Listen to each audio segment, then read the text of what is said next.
A few years ago, I made a video talking about the basic requirements of Druidism, and a lot has changed for me personally um, with my perspective on Druidism, and so I have to say that that video is now out of date. Druidism, in my eyes before, was a religious group. The Druids were the spiritual leaders of the Celtic people. They helped the Celtic people in many ways, and very good Druids became the advisors of the kings. And so I thought that they held a significant role in Celtic society in a spiritual sense. And so I wanted to be like that.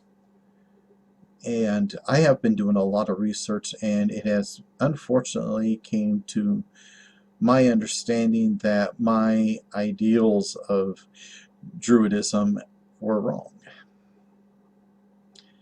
Druid, in one of its many definitions, means knowing oak. And the Celtic people had a high regard for oak trees, as everybody knows. And so knowing oak means those that knew a lot.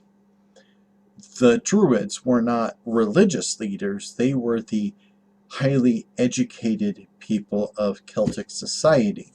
And the reasons why the Druids did not fight so much was because you don't want your walking encyclopedia to be killed.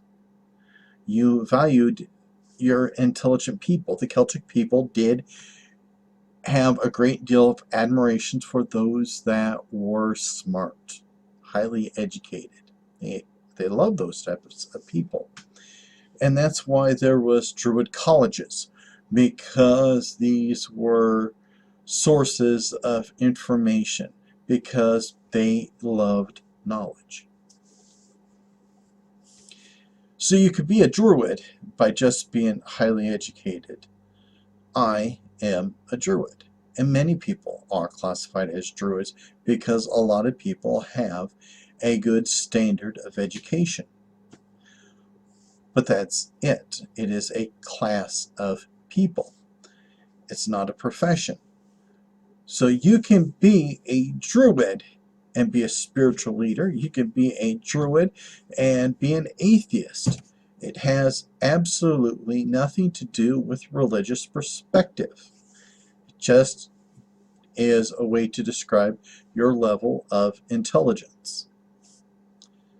So we have to come up with a better name for Celtic religious pathway, because saying that it's Druidism is a misnomer. So right now I am calling it Celtic mysticism because I have not come up with a better name for it yet. I would like to hear your opinion on this. Like I should explain. So you can have any profession you want as a Druid. So you could be a bard and an ovate. Now there was a lot of connections because bards were very popular professions back then. They were the musicians, the storytellers, the poets.